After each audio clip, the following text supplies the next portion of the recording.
Welcome back to another episode of the Miami Heat Roundtable. I'm your host, Amir. I'm joined today by Martel. You can find him at Miami Heat Zone. And then we have Trent. You can find him at Miami Heat Network. And then we also have a special guest joining us today, Andrew. How's it going, Andrew? Doing pretty well. Another day in paradise. Appreciate you guys having me here. No problem. Do you want to introduce yourself real quick to the audience? Yeah, absolutely. So I've got a YouTube channel, AVC, where I've been talking about a lot of basketball content. I'm a former college basketball player, coach. I did some work in the NBA for a little bit, and now I don't do that anymore, and I'm kind of just laying low. So now I get my basketball fix out by putting out YouTube videos. Awesome. And where did you play in college? I'm not discussing like teams and anything because I'm not sure they want to be associated with my videos and everything. But I'm sure you could put the pieces together because I've probably worn the gear in my stuff. Sounds good. Well, thanks for joining us today. Appreciate your time. Absolutely. So, boys, we all know that the Miami Heat had their end of season presser with Pat Riley, the president of the Miami Heat. We always look forward to these every single season.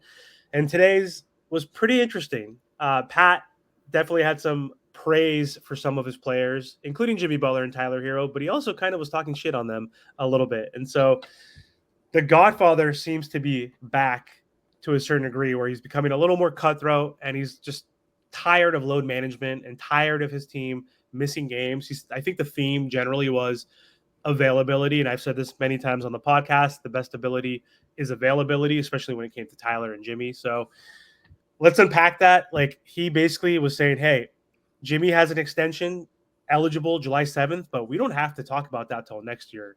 And it seems like he's tired of Jimmy missing 20 plus games every season. He's never played more than 64 games in a Miami Heat uniform.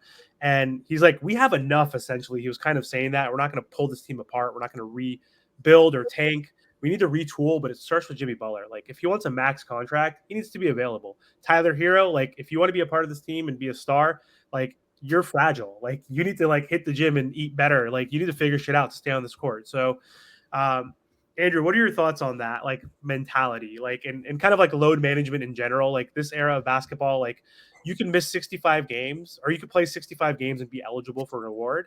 And he said that's bullshit there because that lets players miss 17 games and still be eligible, right? So what are your thoughts on Riley's words today? Talking about like Pat Riley's words, I completely understand where he's coming from, especially since he comes from such an old-fashioned like sense of basketball where it was like, hey, you just have to play, right? And that's the best way to go about things. But you look at guys like Jimmy Butler, right, who put everything out on the court every night. I've never looked at Jimmy Butler and thought like, this guy's sandbagging or anything. And that's where I start to have like some questions about that. You know, you can maybe point some fingers at some of the other guys and some of the things you hear about them. But I look at Jimmy and I'm like, yeah, if you want a big extension, you have to be able to play, right? That's the case there. But in terms of like maybe calling out like effort or things like that, or how much they talk, that doesn't bother me as much. I'd rather keep talking from the sidelines. That's just me. But I'm understanding where Pat Riley's from. Martel, what are your thoughts on Pat Riley's comments, specifically around Jimmy and like his availability? Let's start there versus Tyler Herro. My thing about Jimmy Butler is, listen, we get it. He's not going to play the whole 82 game season, but there's just crucial games. Like just this past season, he missed the third game of the season due to rest. I just think that's crazy because he's our max guy and we're building the team around him. You know, he's doing all this laughing, joking, shooting commercials, smelling coffees, you know, riding horses. And that's cool. That's cool. Do your thing, playing dominoes.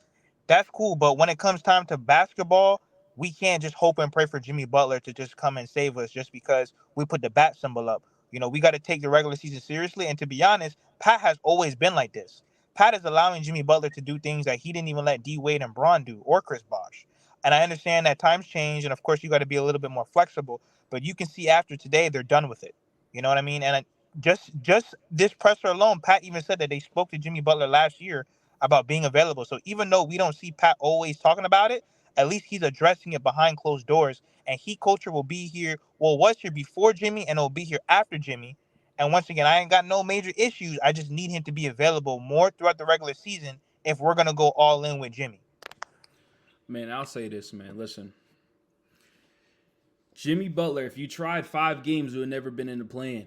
Jimmy Butler, you probably would have never got hurt if you tried for 5 games. It's really simple as that. You see how close the NBA standings are? We was literally 46 and 36. We lost one game. Well, we lost 2 big games to the Pacers and 76ers and stuff like that. But we would have never been in this position. So those games of game 54 or game 3 matters more as the game 82. That's my thing. Jimmy Butler, when it comes to the regular season, I do think he coasts through. I don't think he tries at all. There's some games where he shows up sometimes, but it says he played 60 games. We all know that's not the case. He probably tried for 40, maybe 20. Like it's really that at that point with Jimmy. It's frustrating, and I get the comments that Pat Riley says, man. We're not going to give you a contract extension at this moment and reward you. What are we rewarding you for? You didn't do nothing this season. You got hurt. Well, I don't want to say you didn't do nothing, but you got hurt. We're a back-to-back playing team. There's no reason the Heat should be a playing team for 2 seasons. Cool, we made it to the finals the year before. We lost, right? This year we come back. On paper, our team looks better. I think everybody can agree with that. And what do? We go out here with the 8th seed. So Jimmy Butler needs to stop coasting. And going to telling Jimmy Butler to shut up, because I know, Mary, you didn't bring that up. I love that. And I love how Andrew brought up, Pat Riley's old school. Why the hell is Jimmy Butler trash talking fans or whatever, talking about the Celtics and Knicks? The Celtics and Knicks are still in the playoffs. You're watching them, Jimmy. So just shut, I'm tired of that, goofy trolling. I like it. Shut up. If you're not playing, shut up. You wasn't out there for your team when we needed you against the Celtics. So why are you talking if I was there? Everything's if. So I'm tired of that with Jimmy on that point. Don't get me wrong. I love what Jimmy has done for this organization. Eastern Conference Finals appearance, NBA Finals appearance, stuff like that. But the little things matter. We need to start taking the regular season serious. Andrew, how do you think Jimmy's going to react, essentially? Because he did give him praise. So he was asked, and this could be all manipulation in mind games, because Pat Riley's the GOAT. He's the godfather. A lot of these stupid, delusional Miami Heat fans on Twitter right now talking crap on Pat, saying he's sleeping at the wheel, don't realize he's been with this team for 30 years. Yeah, we have three championships in 30 years. We've only been a franchise for 38 years or whatever it is. Yeah. There's teams that have been around for 70 years that haven't won. Half the league has 0 championships. So enough. He is one of the greatest coaches, executives in the NBA. He gave him praise. It could be manipulation because someone asked, can he still be a 1A? And we thought that last season. We thought that maybe a little bit during this season. But then I think everybody on this pod has come to the conclusion, I think Jimmy's a 1B now, right? He could still be 1, but we need that Dame. We need that Donovan Mitchell, especially from the offensive side, because he is 34, soon to be 35. He's not washed.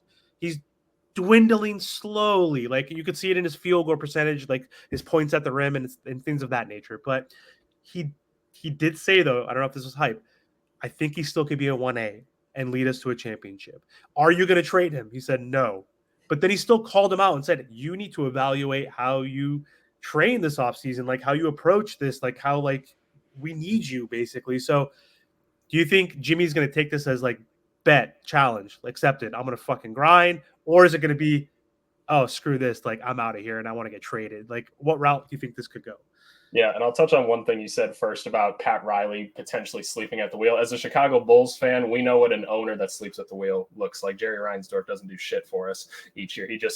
He'll pray for a play-in game, and that's about it. But to talk about the Miami Heat and Jimmy Butler, from everything I've heard about my buddies in the NBA about Jimmy Butler's going to train his ass off every offseason. That's just the guy he is. But I think there is a true question to ask, is he a 1A at this point? And I think it's fair to say that he probably isn't, or at the very least, if you're planning as an organization, you should probably plan for him not to be. Like you said, he's 34 years old, and he hasn't exactly ever been a crazy, talented athlete, maybe necessarily to start. He was never crazy explosive, crazy fast or anything like that. So you'd like to think his game ages somewhat well, but he also isn't much of a jump shooter outside of the mid-range. And, how much can you really operate like that if you've got bad knees and ankles and you got to work your way to get to your shot each time, whether you're trying to get to the nail or you're trying to get to that kind of short corner block that he likes to get to sometimes. That seems like you're asking a lot out of a 34, 35. You give him an extension, something more than that, right? So I feel like you have to evaluate trying to bring in some other help, because it's not going to be Herro. It's not going to be Bam. I love the pieces around them, and Rozier, Herro, Bam. Hopefully Jaquez becomes something more. But even he, his shots are hard, right? And he's young. It's gonna take a while. So I feel like you have to try to go find that dynamic score to complement him. And the question becomes like, what do you give up to get that, right? Is that Herro? And I'm probably leading you into another question at this point as to who that is. But what's it worth to go get one of those guys? It damn sure isn't Tyler Herro, right, Trent? So, man, listen, don't get me started with Tyler Herro because I actually just seen something on Twitter right now, X whatever, and this is the problem with Tyler Herro. He's immature, and let me explain why I said he's immature. He cares too much about being a starter in this league. He cares about the little things about that damn accolades that pisses me off. I get it. Udonis Haslam said it perfect. As a six man, you can still make money.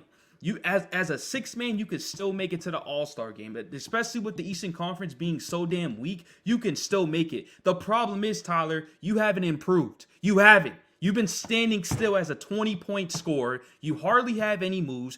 What you do is you do the floater, you get blocked. You do a step back contested three-pointer. This is why your field goal percentage is not the greatest. You hardly go to the free throw line. Not only that, you want to talk about the free throw. At the playoffs, you had your chance to shine, and what you do, you played good for one game.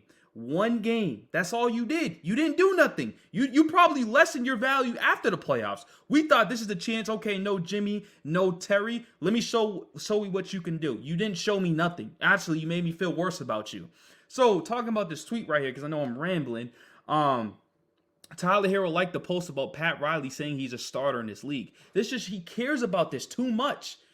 But Mayor and Andrew and Martell, he didn't like what Udonis Haslam said though about him being a six man. He didn't like that though. But when it comes to being a starter, that's all he cares about. And this is why I want him off my team. I feel like he's just so young. And fair enough. When you're young, you want the money, you want the girls, you want this, you want that. But for the Heat where they're at right now in Jimmy Butler's era, we need to win a championship and we need to fit what's the best fit around him. And Tyler, you're not the best fit. It's clearly Duncan. You don't hear Duncan complaining about, I need to be a starter. He was benched. He was a $70 million player. Let's not forget that. And came out of nowhere and worked his butt off to become back in that rotation. He wasn't complaining. He said, all right, cool. That's how the NBA is. But Tyler thinks he's this top tier dude. You're not. You're not at all. So how do I feel about Tyler? Get him off my team. I don't want him. Even Pat Riley said it. He's fragile. He needs a damn new nutrition or whatever he says. I'm done with him. If we get a piece that fits around Jimmy, I'm not asking for a star player no more because his value is not a star player. That's it. So I'm done with Tyler. So Martell. So with Tyler Herro again, Pat Riley could be hyping him up because he's like, UD, you're the VP of player development. You can't go on ESPN talking to Big Perk and saying that, like, devaluing Tyler, even though he does that to himself, Trent, right? Like he did in the playoffs, to your point. He's always injury prone. He's never played more than 67 games. He's 24 years old. He's played 67 games. That's the most he's ever played in a season. That's unacceptable this day and age. And so, but what does Pat Riley, I think, say? Hey, he's a starter. He's amazing. He's probably hyping him up because we need to trade, because Pat Riley, Martell said today, we don't rebuild. We don't tank. Like, we don't trade away. We're not going to trade away Jimmy and Tyler and just build around Bam and, be like an 8, 9, 10 seed. He's like, we're going to retool, essentially. That means you got to get rid of Tyler, right? And I think that's why he's hyping him up. So, well, when it comes to Tyler Herro, Trent is right. Duncan Robinson has pretty much played pretty well in the starting role, and he never complained when he was benched or when, he got all those DMPs. He never complained. I just think with Tyler Herro is he should have been willing to take the bench role. There's nothing wrong with that. You know what I mean? I think he's seeing the most success coming off the bench. I just think he needs to be humble a little bit. The durability issues and him not being able to be just available for the Miami Heat. And then even when he's available, there's glaring weaknesses in his game. Now, is he averaging 20? Yes. But there's a lot of guys that are in the NBA averaging 20. Is he a starter? I think he can. Maybe not on the Miami Heat. But I know there's a lot of other teams right now that he can be starters on. The Spurs or the Wizards or Charlotte. There's a bunch of teams he could be a starter on. He just needs to be available. And listen, if it doesn't work, it doesn't work. We just move on. But we have to be realistic. I think we need high-quality role players around our best guys. Guys that are going to actually help this team with just the athleticism, the rebounding, and the size, and the scoring. And if Tyler Herro can't do that, then it is what it is. If he's going to come off the bench, he can stay. If not, see you later, man. Let me interrupt real quick. Going back to six mans, and I'll let you talk, Andrew. Look at the six mans. Malik Monk's about to get paid this offseason. Nas Reed, the sixth man of the year, one of the best players coming off the bench, right? You could go back into the day, Manu Ginobili, Jamal Crawford. I mean, you could continue to list and list. So why do you care to be being that top guy? You're just not that dude at all. So I just want to throw that six man in. Just because you're a six man doesn't think like there's starters in the league. I remember back in the day, Andre Roberson. He is not a starter. He's not a starter. But you know who came in to replace him? That was the main guy. But it just wasn't the fit during the time near Russ. So this is what it needs to get in his head. It needs to get into his head. There's great six man out there that had a great career. He can still make the Hall of Fame, still made money, still have all-star appearance. And that's what I do want to say. For Tyler, if you ever come across this video, there's six mans out there that can be successful in this league. I just think he's a six man on our team. He's a starter like at other places. It's about fit. He doesn't fit next to Jimmy and Bam. Jimmy and Bam don't even fit that well together next to each other, right? Like they're not a bad duo. They're a good two-way defensive minded, like obviously gifted offensively, but not elite offensively. They don't spread the floor. They don't space. Bam's working on that. Jimmy's working on that, but it might be a little bit too late at this point. But I was going to ask this, Martel, but Pat said we're going to tweak. It made it seem like we're not going to go for anything crazy. Trent, I saw your video today. Pat Riley said there's only like 3 players out there that move the needle that is a whale that we can go after where we will like gut our team for, meaning trading Jovic, trading Jaime, trading Tyler, trading our first round picks in the future. We don't know exactly if Donovan Mitchell is one of them. I'm assuming it's not KD or Dame because they're too old, but there's only like a few players that can move the needle that we can gut our team, add to this roster that can help us win a championship. And so it made it seem like that's probably not going to happen. Maybe the Mitchell thing we'll explore, but most likely if someone's going to leave, it's got to be Tyler Herro. So like Andrew, we're not going to get the assets that we thought we would have got for Tyler Herro 2 years ago, especially when he was coming off the sixth man award. We're probably going to get like 40 cents on the dollar, I would say, for him. And so what kind of 2 players do you think we can get for him? I can assume we're not going to even get first round picks necessarily, but what kind of team would trade for him, and what kind of guys can we get to upgrade the roster for him that are rotational players? The first name that comes to mind for me is Bruce Brown in Toronto. Bruce Brown is someone that Toronto probably isn't all that interested in even keeping at this point, right? He doesn't fit their team right now. They're trying to build around Scotty Barnes, RJ Barrett, quickly, guys like that. And he's a lot of money for a guy that they're probably going to have for a year. He doesn't fit their timeline, right? Tyler Herro, that's interesting, right? You put him next to RJ Barrett, Scotty Barnes, and now all of a sudden you kind of have that spacer, that natural shooter kind of on the team. He doesn't have to ball handle on that team because RJ, Scotty quickly are doing it for him. Bruce Brown comes in, heat culture type guy, right? He's won championships. He can handle the ball a little bit as a secondary ball handle. He plays good defense. He can step out and hit a 3 if you want. I'd like seeing him play with Bam in the sense of running that kind of high handoff action so that Bruce can get to his floater at times. I just think that could be kind of interesting. You obviously have to throw in some other things to make that work. And yeah, Tyler Herro going into that, the money works for that. You can still hold on to Duncan Robinson. You probably have to throw in like a Thomas Bryant or something like that, which you probably don't give a shit about. But maybe you probably even get like a second round pick or something out of that because Tyler Herro's younger, maybe even a couple. So you can use those to go get some other assets. But Bruce Brown's the name that comes to mind for me in that. It's funny that you say that, man, because I haven't really thought about that, but that's where we're at this point. Like, remember when we was talking about, yo, let's put Tyler in for a Mitchell trade? Like, bro, the Cavs are laughing at us. Or put Tyler for KD or Kyrie. Like, they're laughing at us. And, you know, Bruce Brown last year, what did they do? Bruce Brown won us. They beat us. Bruce Brown was a big part of why Denver won a championship. Let's not forget.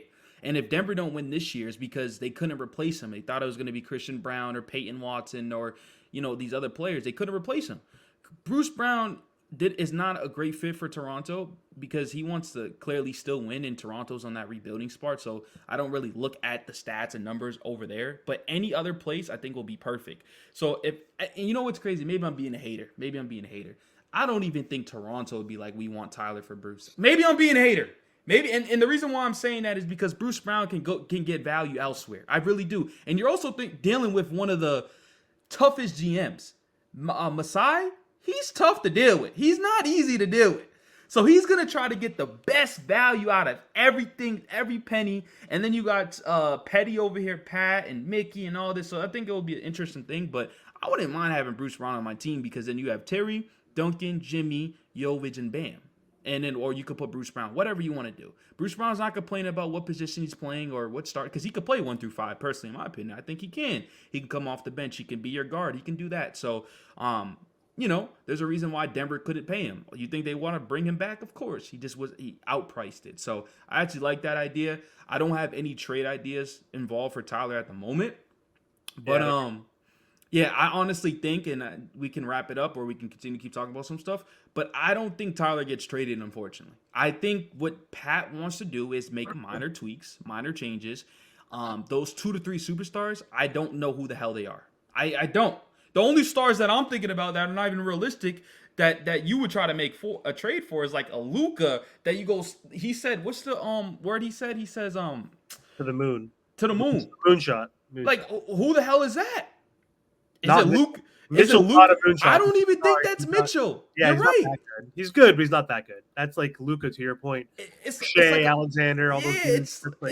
So that's what makes it seem to me that they're not trading for a star, because when you say out the moon, it's like, all right, yeah, that's maybe if it comes available. All right, well, you didn't really want to do much for Dame. So it's like, if you don't want to do much for Dame, you're not going to do it for Mitchell, who's, the oldest right now in the playoffs, believe it or not, or up there. So we'll see, man. This year, Andrew, been a stressful year. Coming on this podcast, coming on this show, I'm the one that's one of the Tyler Herro haters. I constantly bash on this team because I love my team, but it was a stressful year, and I'm actually glad the season's over. We'll see. The draft is next month, and we'll go from there. Yeah. I hear you guys. You guys are used to success. This wasn't a year that looked like Miami Heat basketball. If I can ask you guys one more question. Yeah. With that draft pick, is there a person in mind that you think would fit this team well? Because I've got like 1 or 2 names in mind that really intrigue me. So I'm curious if you guys have someone with that pick. Because what do they have? Is it like the 14th or like 15th? 15. Is there a name in mind that you have? I don't watch college, so I'll hand it over to Trent. All I hear is Zach Edey, but screw that guy, man. No. That guy's not. That guy can't even move, man. He's like, that's like a Taco Fall or whatever type dude to me. But I don't know, the guy from Tennessee maybe, but I literally don't watch college at all. So Trent, do you watch college? Any thoughts? So when it comes to college basketball, I don't watch it, but I've been looking at the class because, when you look at this class, it's not the greatest. But I will say though, Andrew, these are the classes where the scouts and the GM have to do their best, because these are the classes where you can get somebody that no one knows about. So this is why I do like this class. As a top of my name, no, but I will say I am doing my draft stuff actually this week. So it's funny that you did bring it up. I'm doing my draft research this week because I know the draft is coming up. But you could put me on to some players that are interesting, because think about it, Andrew. Look what we got from Jaime last year's pick. Exactly. You see what I'm saying? So if we can get somebody like a Jaime or somebody that can play a role or similar to help this team, I'm not complaining. I know a lot of people want to trade the first round picks. Cool, I'm willing to do it if it's worth it. But if we're going to get another piece like Jaime, and especially with Jimmy Butler getting older, I'm not complaining. So you can kind of let me know that the players that you looked at, but I will be doing my draft research this week, actually. Yeah, absolutely. And if you need help on any of that, it's kind of I run a company where we do a lot of scouting for college basketball. We'll put it that way. And obviously, my experience there, I'm pretty in tune with it. The 2 names that I really like for them, and I touched on one of them in my video.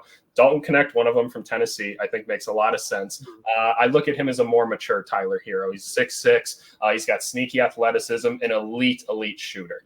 You could plug him in and probably get pretty similar results in a system like that. The other name that I think is really interesting that not a lot of people have thought about is this guy, Kellel Ware from Indiana, the center there. About 7 foot. He's only about 210, 220, but very, very athletic for his position, can shoot the ball a little bit. He just needs to be put in a system where he can be kind of allowed to blossom, right? Big Ten basketball, it's not very modern. It's not very smart. They don't know what to do with someone like him. You put him on a team like Miami, he's the backup center or something like that. Now all of a sudden you have like a little bit of size coming off the bench. You have a shot blocker, someone that could step out in space a little bit for some of the other guys on the team when Jaquez wants to go operate in the mid-range or something like that. I think that that'd be a really interesting developmental piece. They both seem to have pretty good heads on their shoulders. So I like the fits there.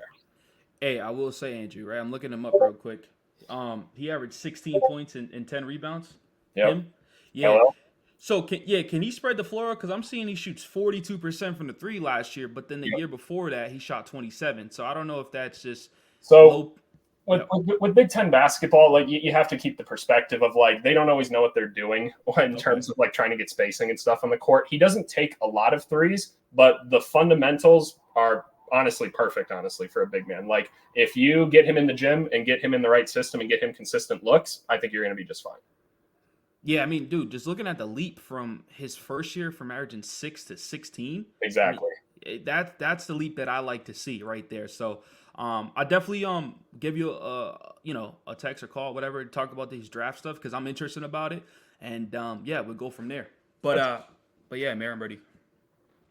Yeah, I think that's all we had though for this episode. But thank you so much, Andrew, for joining the podcast. Do you want to let the audience know where they can find you? Yeah, if you want to go on YouTube, you'll see me at AVC. As you see my name, don't try to pronounce my name. It's just going to be AVC_streams. But yeah, just AVC on YouTube. You'll find me there. We'll link it in the description. So thank you so much again for joining. Thanks for joining, Trent. Talk to you guys later. See ya.